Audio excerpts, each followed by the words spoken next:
In the weathered housing projects of South Bronx, New York, where concrete walls absorbed the city's constant hum, lived a 12-year-old boy named Elijah Carter. Every morning, Elijah woke at 5:30 a.m., not to play video games or practice basketball like many of his classmates, but to help his father clean the small barbershop where they worked part-time. His father, Terrence, was a broad-shouldered man with gentle eyes who always said, "Your circumstances don't define your character." Elijah didn't have many friends. His second-hand clothes, always clean but visibly worn, and his scuffed shoes made him an easy target for teasing at Riverside Middle School. He usually sat in the corner of the classroom, quiet and reserved, but his dark eyes always held something profound, as if they carried melodies he only dared to hum when no one was listening.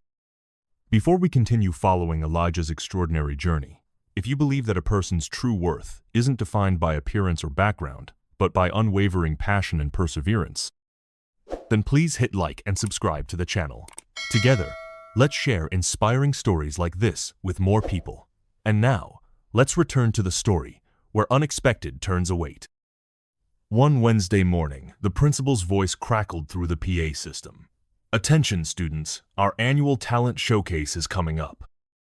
If you'd like to participate, please sign up outside the music room by Friday." The classroom buzzed with excitement. Some kids boasted about their dance routines, while others planned to showcase their rap skills or basketball tricks. Elijah remained silent. But that night, after sweeping hair at his father's barbershop and listening to an old vinyl record his father treasured a collection of classical piano pieces by black composers, he picked up a pencil and wrote his name on a small slip of paper. He whispered, "I'll play that piece, Dad, the one by Scott Joplin you always loved, Maple Leaf Rag." The next day, he stood motionless in front of the bulletin board outside the music room. His hands trembled. The list was already long with popular students' names. With a deep breath, he wrote on the very last line, "Elijah Carter, piano." Less than 15 minutes later, laughter echoed down the hallway. "Elijah signed up to play piano. Where's he even going to find one? In the dumpster?" Elijah heard every word, but he didn't flinch. He just lowered his head and walked away, clutching the worn sheet music he'd carefully copied by hand from his father's old book. That evening, his father found him practicing silently on a paper keyboard he'd drawn on cardboard. Terrence quietly opened the door, said nothing at first, and eventually sat down beside his son. "You know," he said softly, "my grandmother was a concert pianist before segregation closed those doors. She taught me to play, but then life happened. Your mother got sick, and I had to work 3 jobs. I never regretted it, but if I could see you walk onto that stage, that would be the greatest gift I could receive." Elijah looked up at his father, eyes glistening. "Will you come?"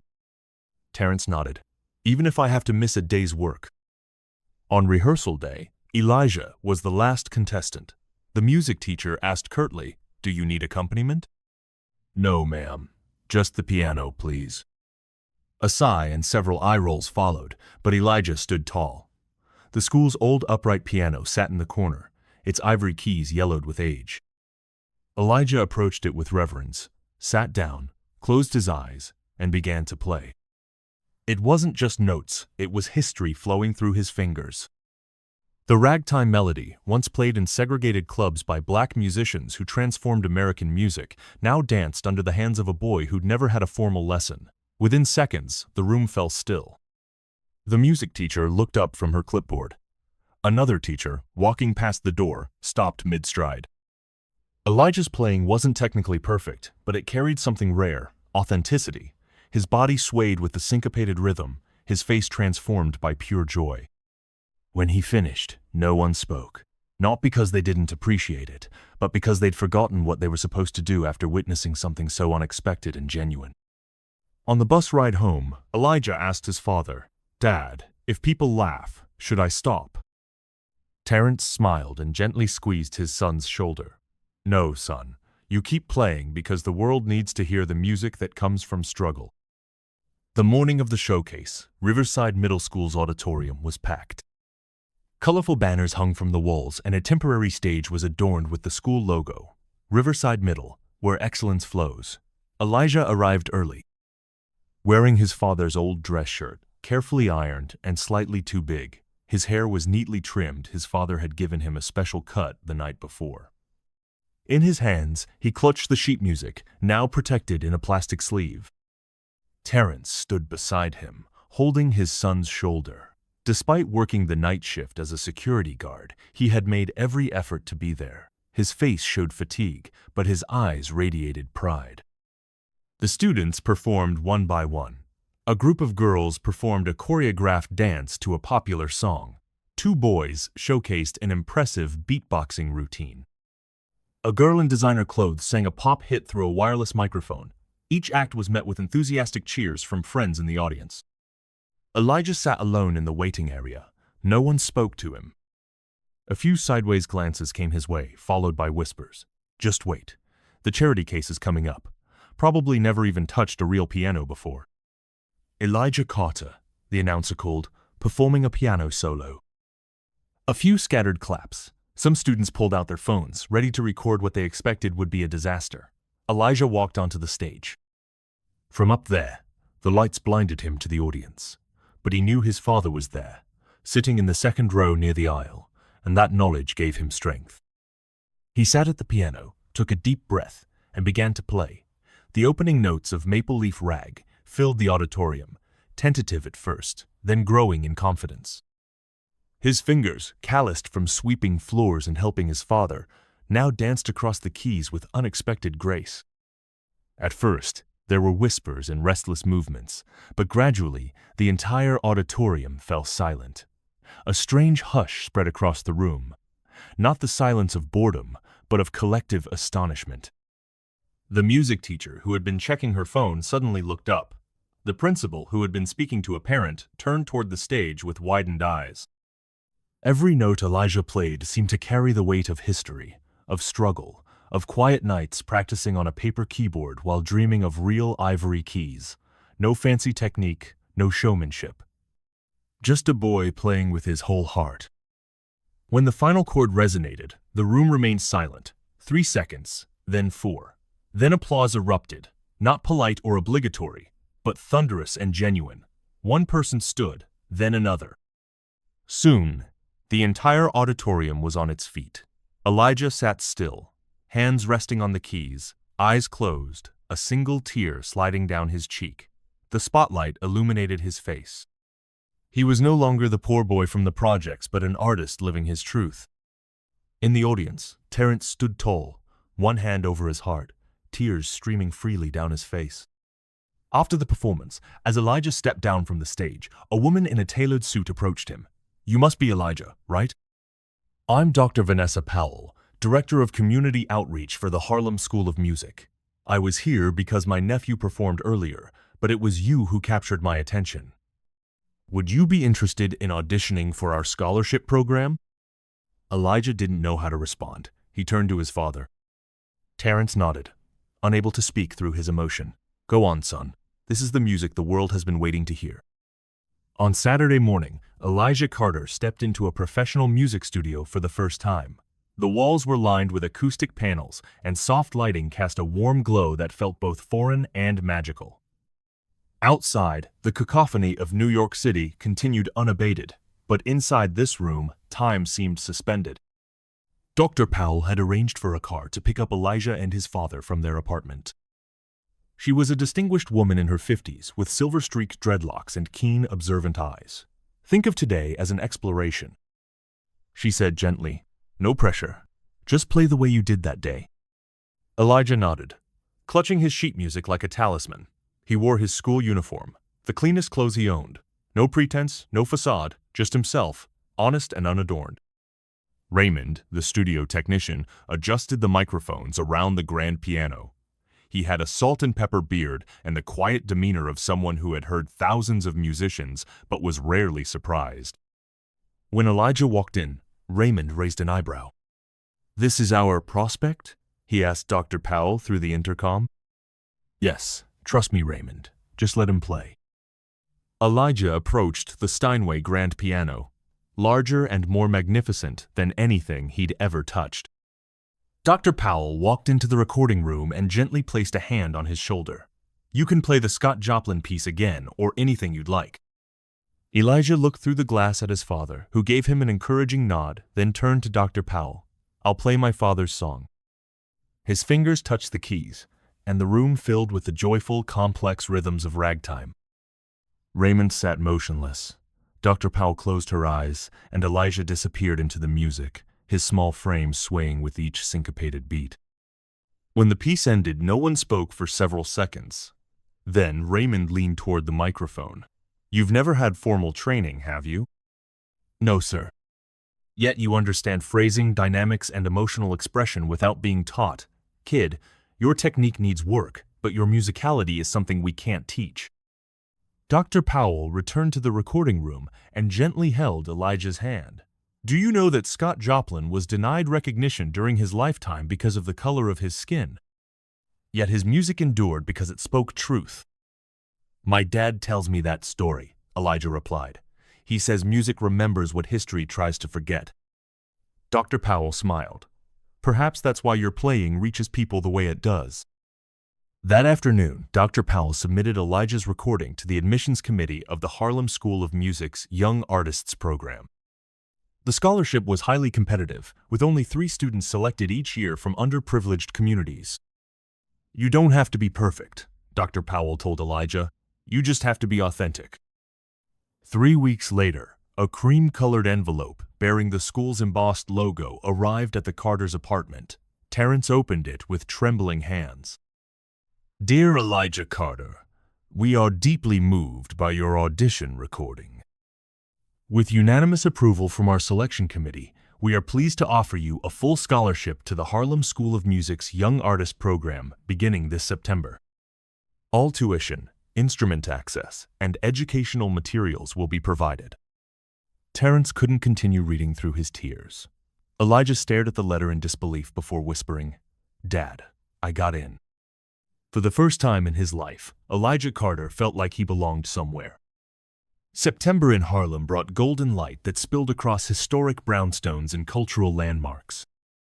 The Harlem School of Music occupied a renovated theater, its Art Deco facade preserved as a testament to the neighborhood's artistic legacy. For many students in the program, it was simply another extracurricular activity, but for Elijah Carter, it represented an entirely different world, both intimidating and exhilarating. On the first day, Elijah and his father walked up the marble steps together, passing students with expensive instrument cases and designer backpacks. They came from private schools in Manhattan, from musical families with connections to Lincoln Center and Carnegie Hall. Some had been playing since they were toddlers. Others had performed with youth orchestras or competed internationally. And Elijah, from the South Bronx projects, had never read sheet music properly and still practiced on a paper keyboard at home. The orientation took place in a wood-paneled recital hall. Dr. Powell stood at the podium, her voice warm and resonant. Here at Harlem, we honor tradition while embracing innovation. We seek not just technical excellence, but authentic voices that continue our legacy of musical truth-telling.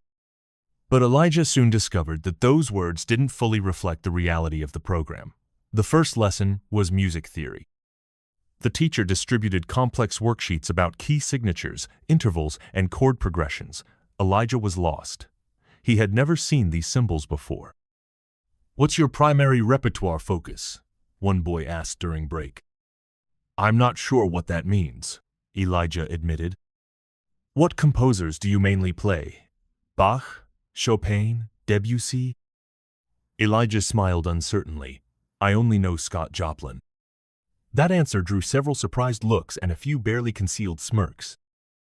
One student, named Jackson, from an elite private school on the Upper East Side, whispered loudly, Guess they needed to fill their diversity quota this year. The days that followed tested Elijah's resolve. In theory class, he struggled to keep up. In piano technique, his lack of formal training became glaringly obvious. Once, during a group performance, he froze completely, the notes blurring before his eyes as anxiety overwhelmed him. Old memories of being mocked in school came flooding back like a tidal wave. One evening, Elijah sat alone on a bench in the school's courtyard, staring at the twilight sky. Dr. Powell appeared silently, sat beside him, and placed 2 cups of hot chocolate between them. I don't belong here, Elijah whispered. Why do you think that? I'm not like them. I don't understand all the theory. I come from a place they make fun of. Dr. Powell looked at him intently. Elijah, I grew up in the Chicago housing projects. When I first went to Juilliard, people laughed at my accent, at how I didn't know which fork to use at dinner. But one professor told me, technique is teachable, soul is not. You bring something many have forgotten, the reason we make music in the first place. Elijah was quiet, absorbing her words. A week later, the students were assigned to prepare a piece for the fall recital. Jackson chose a complex Liszt etude. Another student selected a Beethoven sonata. And Elijah? He chose a piece his father had recently shown him, Solace by Scott Joplin, a hauntingly beautiful composition that blended ragtime with a melancholy that spoke of both hope and hardship. When Elijah's turn came during rehearsal, many students looked skeptical. No flashy technique, no virtuosic passages, just a boy at the piano playing music that spoke of his heritage and his heart. Jackson, seated in the front row, stopped scrolling through his phone. A faculty member closed her notebook and leaned forward. As Elijah played the final, lingering notes, no one spoke, but everyone felt it. He had reminded the room why music mattered in the first place. The fall recital at the Harlem School of Music took place at the historic Apollo Theater, a venue that had launched countless careers and preserved the cultural legacy of Harlem. That evening, a light rain fell across New York City. Umbrellas dotted the sidewalk outside the theater, and inside, anticipation filled the air. Parents, musicians, community leaders, and even talent scouts from major conservatories were in attendance. Elijah Carter stood backstage, holding his carefully annotated sheet music.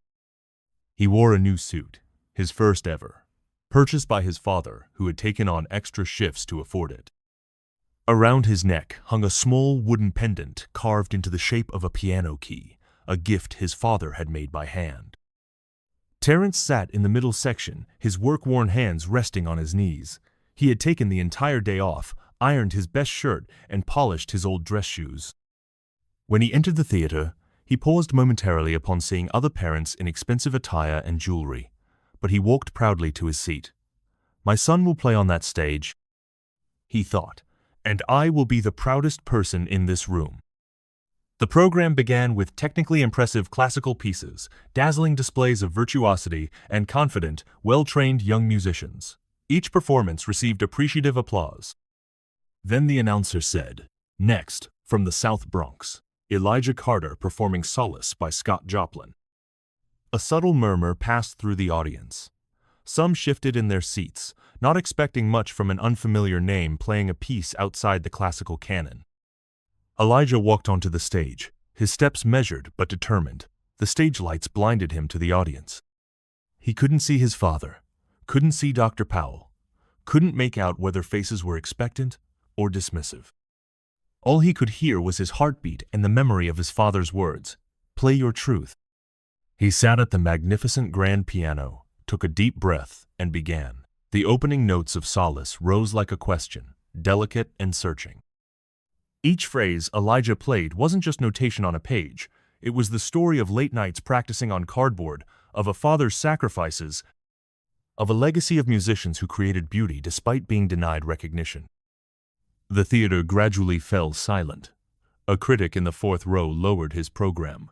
A talent scout stopped writing notes. Dr. Powell, seated near the back, watched with shining eyes. And then, as Elijah played the final, haunting melody, a passage that Joplin had infused with both sorrow and transcendence, something extraordinary happened. One person stood. It was Terrence. He didn't applaud. He simply stood tall, tears streaming down his face, as if to tell the entire world, "That is my son, and I have heard his music my entire life." 1 second passed, then 2. Then the Apollo Theater erupted. Applause thundered like summer rain. Several people rose to their feet.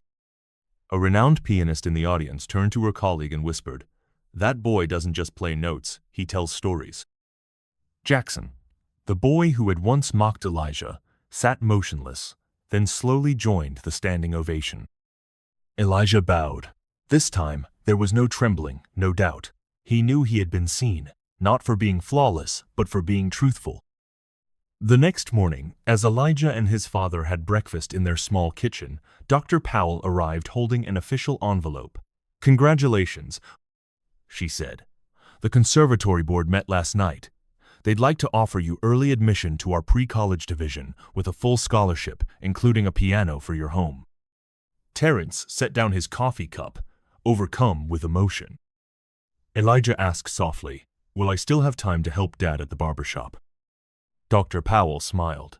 "If working alongside your father is what gives your music such depth, then I think the school would consider that part of your education." Years later, during a televised interview after his debut at Carnegie Hall, the host asked Elijah Carter, now an acclaimed pianist and composer, "What moment changed your life the most?" Elijah didn't hesitate. "It was the moment my father stood up in that theater. When no one else knew who I was or where I came from, he did, and for me, that was enough to play on." And so the story of Elijah Carter comes to a close. From the projects to the concert hall, from a paper keyboard to Carnegie Hall, from an overlooked boy to an artist who moved hundreds to silence and then to thunderous applause. If this story touched you in any way, share your thoughts in the comments below. And don't forget to like and subscribe to help us preserve these beautiful moments in a world that moves too quickly. We'll see you again on the next journey.